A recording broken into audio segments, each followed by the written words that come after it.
Two Mites Podcast, the truest pod that has ever been casted. My name is Byron, your host, and welcome back to season 2 of the Two Mites Podcast. Let's get it.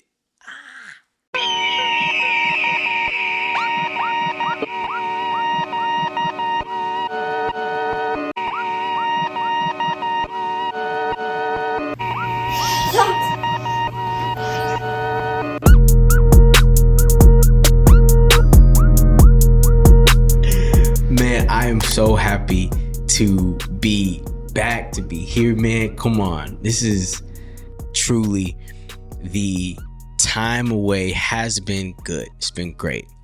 My son Roman is here. He is a year and some change now, and he is a big boy. I love him so much. He's actually sleeping right now. This is nap time for him.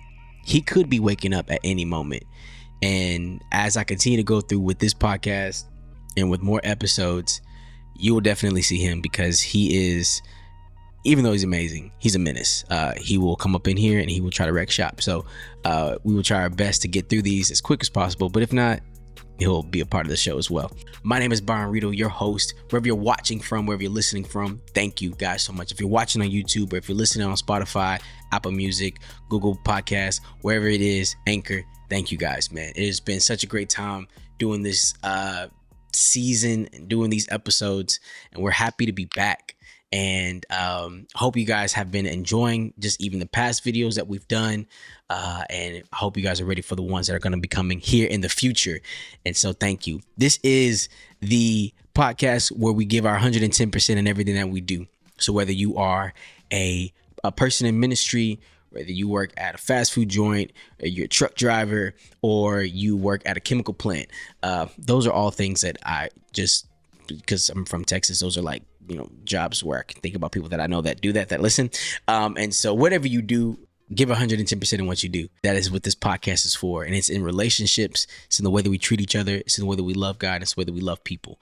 And we hope and we pray that you continue to do that in whatever your regard is. If you do hair, if you're in sports, if you go to school, if you're in college, whatever it is, you give 110% in what you do. Why? Because we believe that is a direct reflection of the gifting and of the talent and of the treasure that God has put in you. So if God has given you these giftings and these talents and these things to do, why wouldn't you give 110% in it? Why would you like that? Why would you want to give something less than? And I'm in my house right now. So most of the time, you're probably going to see me out here in my house slips, and because I'm at home and I'm trying to be comfy, and that's just what we do. We moved, man. I live in Athens, Georgia now, which has been absolutely amazing. Go Dogs. And we're in Athens, Georgia. We're no longer in Detroit, Michigan, which is where we were. And we're so thankful and so grateful for that season that was. We're so happy to see what is coming here now. I work for RC, Recreation Church. Let's go. We love God and we love people, and we give 110% in what we do. And it has been so amazing. It has been such a great season, being here closer to family as well, and really just kind of discover and figure out, what God is doing for us here. And it has been a great time. So thank you guys again. Welcome back to the Two Mice Podcast. You can go ahead and like, share, subscribe, wherever you're watching from. Go ahead and do that. Hit that subscribe button, hit that like button, hit that share button, so that somebody can be blessed wherever they're listening or watching from today. I wanted to take this first episode where we're getting back into the swing of things, and I wanted to take time out to really break down and to really go through my own personal journey that has even led me to this point. Some of you guys have heard my story. Some of you guys have heard bits and pieces of my story. But I figured I can't really give my two mites if I don't get a chance to fully give context and background on not just where I come from, but also what I've been through. I can't ask you guys to be vulnerable and to send in questions or to send in discussion topics that you guys want to hit on, or things that we can be better for, if I don't do that myself. And I was hesitant for a while, because I usually talk about my story in smaller settings with people.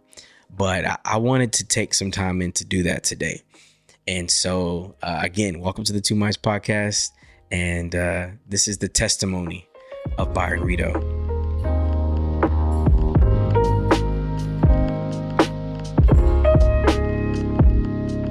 So, Byron Rito, currently 28 years old, born and raised in Houston, Texas. My entire life has been filled with a lot of people, friends and family God has truly blessed me with. When I was younger, I stumbled upon an amazing youth ministry. And now it is called Grace Youth. At the time, it went through a bunch of different names, but in Houston, Texas, Grace Church of Humble, Texas, is where I gave my life to Christ and where I learned more about the Bible and about myself in different areas and different things where I knew that I could grow and flourish. In that time, I had definitely secret struggles that I'm sure some people know, some people probably didn't, but I didn't really struggle with let's get into it. I didn't really struggle with pornography or anything like that per se. But honestly, it was the lack of, this is good. It was the lack of identity that I had in myself that pushed me towards trying to find my identity in other relationships.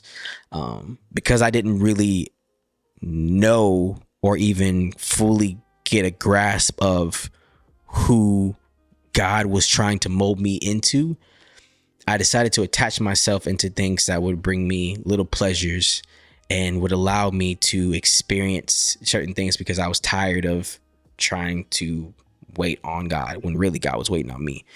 And so in that, man, I fell into a lot of really bad relationships. Girls, and I say girls because I was a child and they were as well, became my drug.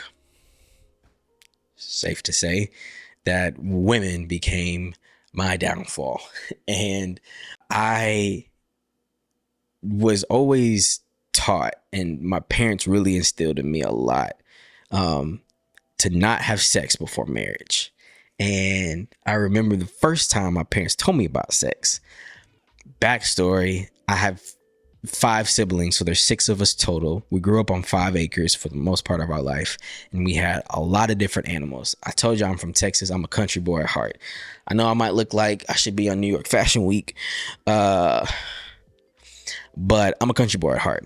And so we grew up with goats and chickens, and we had horses. I had a horse. My grandfather gave me my first horse when I was my first fish. He gave me my first horse when I was, I was probably like 6, 7 maybe. And his name was Zach Boy. Don't know why Zach Boy became the horse's name. And anyways, absolutely amazing growing up with all this. So, when you grow up on a farm, you obviously see animals doing what they do. And so there was one moment where there was a donkey that was trying to hump this pony, and which is just already kind of awkward because the donkey is like, and it's just this thing. So at whatever age I was, 8, I was like, well, why are they giving each other a piggyback ride? And so my mom and my dad told me about what they were doing, and so told me that one day I'd do that as well. And I was like, really? And it didn't really excite me at the moment, but as I got older, it excited me. And so although by the grace of God, even though I never truly fully had sex before I got married, the first time, I did probably everything else under the sun. And I remember before getting married the first time and feeling like I accomplished something. I was like, oh man, like I did it. Yeah, rock on, guys. Like, we did it. Good job, buddy.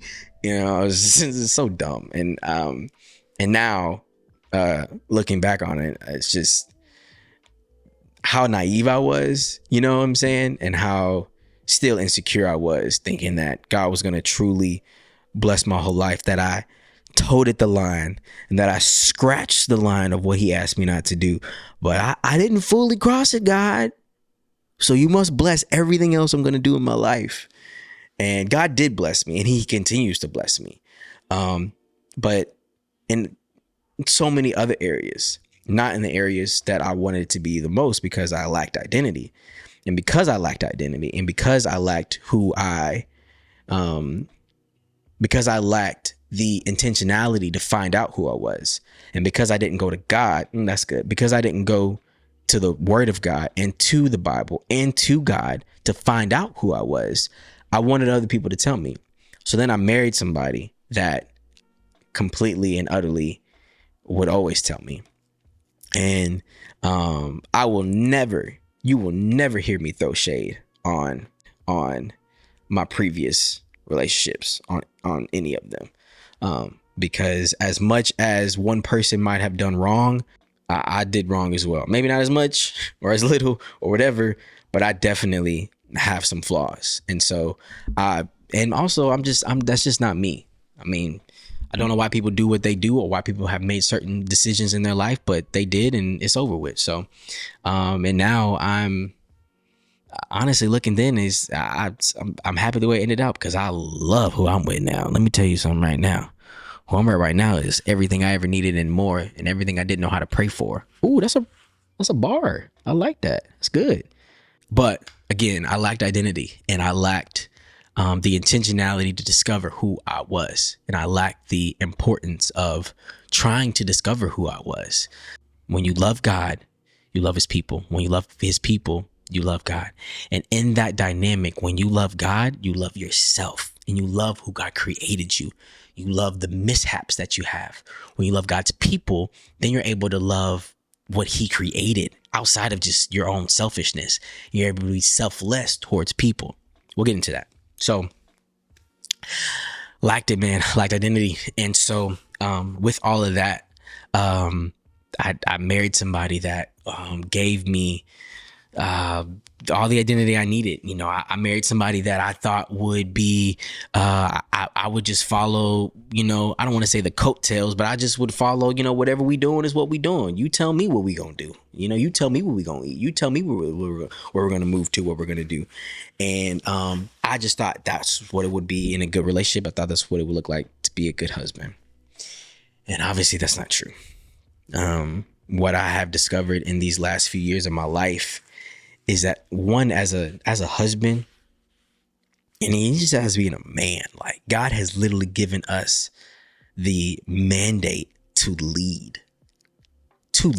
Not saying women can't lead, but God has given us that, to lead, and to lead our homes, to lead our families, to lead our the responsibilities as a house band. I've been giving that responsibility, and I have accepted that responsibility. Not just giving it, you have to accept it. And I've accepted that. And accepting those responsibility also comes with a whole extra responsibility. And with that, it comes a wife, and it comes a husband, and it becomes the house, and it becomes the car, and it becomes all these different things that, you know, and maybe that switch out between relationship and relationship, but it was my responsibility not just to lead them in the physical, but to lead them in the spiritual as well. And I didn't do that in my first relationship. I could barely do it for myself. How could I do it for somebody else? I could barely lead myself in the spiritual aspect. How in the world was I supposed to do that for a whole extra person? I could barely lead myself spiritually. How in the world did I think I was capable of leading somebody else spiritually in a marriage? So people ask me still to this day, why do you think your relationship ended? And, you know, well, I heard she did this and I heard that. And straight up, you want to know what it was? One, it was two people that had no idea who they were. And they got into a relationship where we had to define who we were. And I decided to accept husband, and she was still struggling with the idea of having to accept being a wife. Because we decided to discover more about what it meant to be a husband and a wife. And as we discovered more, I liked the idea of a husband. She didn't like the idea of being a wife. Simple. And it's no shade. It's no shade at her at all. Like now, at the time for sure. Don't get me wrong. At the time, heck yeah, I was throwing all kind of shade. I was throwing umbrellas. I was throwing palm trees. I was like, I hate you. But now I get it. You didn't know. And I didn't know. But as I started to discover, I accepted it. As I decided to go through the first 2 years of my last relationship, in marriage, and being young, and being black and being married, which is something that is just not very common. I don't know a lot of young black men that are married. Even then, young people in general, especially nowadays, ain't a lot of more people getting married, or at least staying married.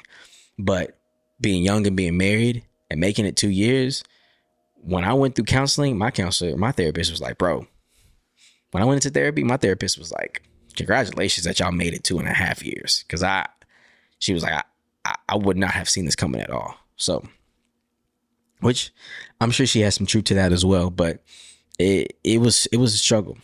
At the end of our relationship, there was a lot of things that I had to discover. And I just started to write everything down. I started to write down my feelings, my thoughts, my prayers, my concerns. And I told God that I wanted to fully and truly follow him. And I don't think I've ever made that declaration and really meant that declaration. You know what I'm saying? I want to follow you, God. And in that, when I said that, my spouse left. And I said, all right, God, well, I thought when I said I was going to follow you that she was going to stay. She left. So now I'm living in Greenville, South Carolina. Oh, which, by the way, I don't know if y'all see this, but isn't this pretty cool? My wife got this. These are the different cities that, she's born and raised in Alabama, Montgomery. I'm born and raised in Houston, Texas. And then these are the 3 cities that we lived in, which is Detroit, Athens, and Greenville, South Carolina. Greenville, South Carolina. I'm in Greenville, South Carolina. I'm a youth pastor at a church, and I am struggling still. I'm struggling with identity. I'm struggling with purpose. I don't want to be a pastor anymore. I don't want to be in ministry anymore. I'm just done with it. I'm tired. I hate myself. I hate life. I hate everything. And thoughts of suicide definitely creeped in. And I kept hearing God say, I thought you said you wanted to follow me. Suicide is your decision. That's not what I just decided for you. I thought you said you wanted to follow me. And I had to keep going back to what I had told God. I told God that I was going to follow him. I told God that I was going to go where he led me. I told God that I was going to allow him to bring me to that place. I told God that I was going to walk by faith and not by sight. And right now, God, what I see is wild. She's gone. She's out of here. She has packed up her stuff and left. And I'm here in this house by myself, empty. And I can't pour out. I can't pour out to kids. I can't pour out to the youth ministry. I can't pour out to the team. It was hard. It was tough. It was a struggle. And every day I had to wake up and say, God, I'm gonna follow. God, I'm gonna follow. And so in that time, I started cooking a lot, which I still cook. I love to cook. And I started cooking for friends, and my sister actually lived in Greenville, so her and her kids would come over as well. And I decided to get a group of people that were actually on our youth ministry team, and 2 twin sisters and a guy who was married to one of the sisters, and they became my little core group. And we'd play Uno or poker or cards, and we'd eat. And those times were some of the best times for healing, just hanging out with them. Didn't have to do nothing, didn't have to talk about nothing, didn't have to go nowhere. We just literally ate all kind of food and drank probably way too much sugar and soda and ice creams and cookies and cake and all the stuff. Well, one day, this white girl named Jordan becomes friends with the twins. And also became friends with my sister. They were like, yo, we wanted to invite Jordan. I'm like, oh yeah, bring Jordan on over. Anyways, Jordan comes over. We're all hanging out. And this just kind of became our little thing, our little clique, or with our people. And in that time, man, I don't know what it was. I don't know if it was how she treated the people around her. I don't know if it was how she spent time with my niece and my nephew. I don't know if it was how she loved on my sister, because my sister was going through some different things as well. A lot of the same stuff that I was going through. I don't know what it was, but something clicked in me. And when I started to spend more time with Jordan, I was like, girl, you different. You big different. And I just want to get to know you more. And as I was going through my divorce, and as I would flip-flop between like this Jordan is nice. And then being like,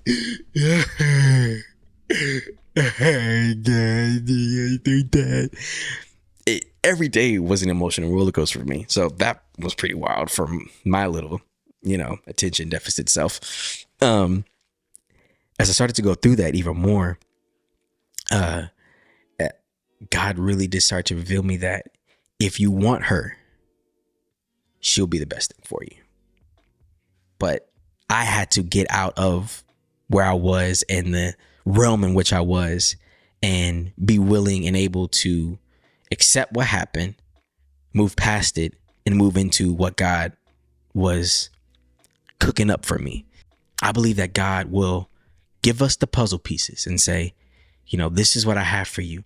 But it's your decision to say yes or no to going with me. He's not going to make you just put the puzzle together, but going with me and putting these pieces together. And I believe that he did the same thing with Adam and Eve. He said, listen, Adam, I'm giving you dominion. I'm giving you this. I'm giving you that. Just don't do that. These are the pieces. This is what I have for you. But when it comes to this area, don't do that. And Adam and Eve obviously fell into sin and did the complete opposite of what God had asked them to do. And then because of that, he had to reshuffle the board and say, all right, we got to do these pieces all over again. And then I'm going to give you a new destiny. All right. We're going to figure this out together. And I'm not saying that my ex was wrong for me or that we should not have ever been together. Maybe not. I don't know. But I do know that was the decision that I made. In Romans 8:28, God was working it out for my good. And even in the destruction of that relationship, Romans 8:28, God was working it out for my good. And even in the chaos and the depression and the anxiety and the loneliness and the fear, Romans 8:28, God was working that out for my good. So much so that I didn't even have to go looking for what the destiny and the plan that God had for me then. It literally showed up at my house.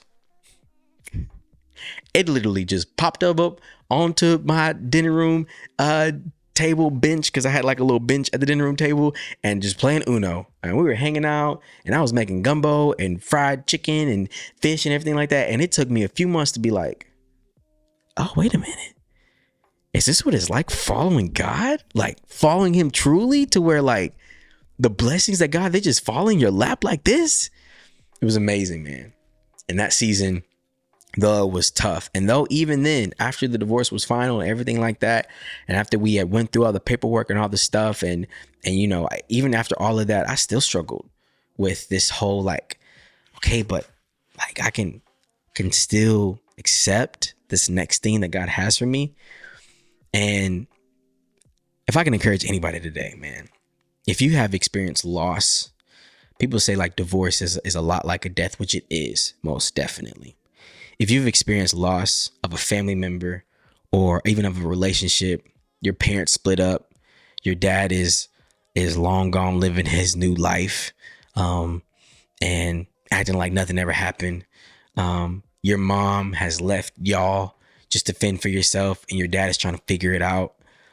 You've been in a relationship with somebody and that person has just not been good to you at all, and you're ready to move on. Whatever it is, I believe that when we say yes to following God, and you have to understand what that means. When I follow somebody, I'm taking the steps after they've taken the steps, which means is that God is never going to bring you somewhere that he hasn't already been.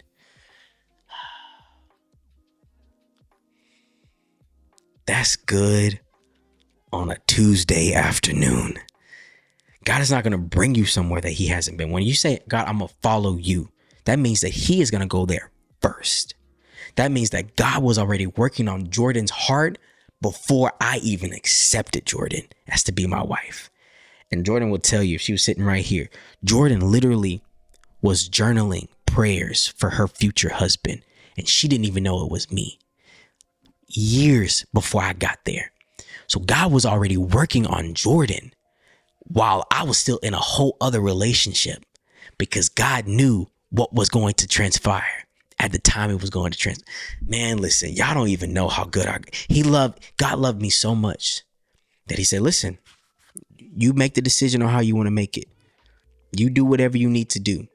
I should have asked God if I should marry my first. But I don't know if I ever asked him.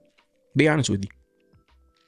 I think I just thought 2 kids that grew up in church, we should get married, and you love God, I love God, and we look cute in Instagram photos, so let's just get married. I don't think I ever asked God if I should marry my ex. I don't think I ever talked to him about it. I don't even think I really asked for counsel in it. I mean, I'm sure I did a little bit, but people saw us, so oh yeah, that makes sense. With Jordan, boy, I asked 100,000 people. I was like, are y'all sure? Are y'all sure? Are we sure? Let me pray. Are we sure? Let me pray. And I because it just seemed like it was too good to be true, man. I was like, this is what happens when you follow God fully. Yes, there are sacrifices that have to be made. Yes, there are penalties to saying yes and accepting the benefits and then not following God, saying like, God, I'm gonna follow you, and he's giving you these blessings, and you being like, all right, God, I'm not going. Like there are consequences to that, absolutely. But when you say yes to fully following God, and even in your mistakes, you're still saying, God, I'm still gonna trust. I'm still gonna. When you do that,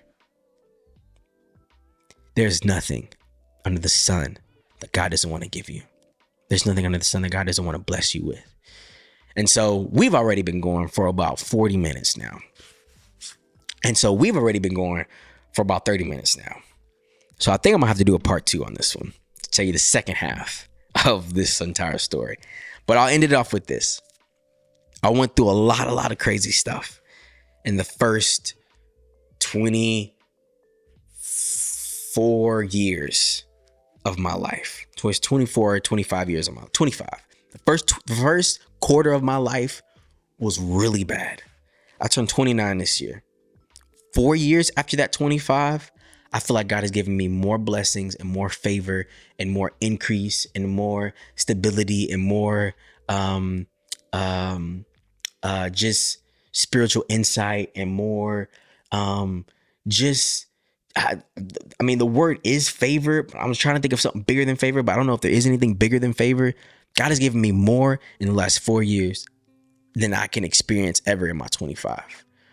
God has given me so much more. And a part of that is me saying yes to him and then giving him my 2 mites. I literally felt like that widow woman. I felt like that woman that just lost her spouse and said, I have nothing to give. Oh, but wait. Okay, but I do have these 2 copper coins. Okay, I have these 2 mites, but this can't be enough. You're telling me that this is enough? It's 2 coins, it's 2 pennies, God. This can't be enough. And God is saying, is that all you have? It's what I got. Then what you have is all you need. And what you have is all I need. I just want you. And I think what happens when we give our 2 mites, we're saying, God, I'm giving you me. I'm not just giving you some of me. I'm giving you all of me. My pockets are empty. And I'm not even talking about financially. I'm just talking about in life. I'm talking about in the way that you treat people. I'm talking about in the way that you love people. I'm talking about in the way that you treat yourself. You do yourself a disservice by not figuring out who you are. You've done yourself a disservice by not figuring out what God called you to be. You do yourself a disservice by not wanting to at least figure it out because of a bad relationship or because of a bad decision or because of, you got pregnant at a young age or you got somebody pregnant at a young age. You just decided to throw in a towel and be like, I'll figure that out another time. You've done yourself a disservice. You have been living in a way that would be that is detrimental to your life the last 4 years because of one bad decision or because of 100 bad decisions. You've just decided to throw in the towel. That is not how God works. He said, listen, I saw yesterday. I saw what happened before yesterday. I've seen the beginning and the end. But as soon as you say yes to me, I can give you what I have for you. And I believe that God was waiting on Byron Rito to say yes to what he had for him, to what he had for me. God was waiting on me to say yes. God has been waiting on you to say yes. God has been waiting on you just to accept it. Just accept the fact that you can't do it by yourself. Just accept it. Accept the fact that you're not as strong as you think you are. Accept the fact that you are weak. But it's in my weakness that he is made strong. It is in my weakness that I can boast about the glory of God that is on my life. Not because of how strong I am, but because of how weak I am. It's because of how weak I am that I'm able to give my weakness to God and he's able to make me strong. Strong enough to be a dad.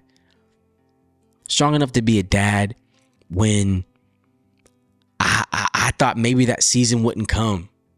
I thought maybe that just wouldn't happen for me. I accepted that. It was literally a moment where I'm crying myself to sleep at night, saying, God, will I ever get those kids that you promised me? Will I ever get that son that you promised me?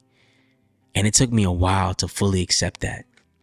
And finally, when I said, God, I'm just going to give you me, God literally brought my blessing to my dinner table.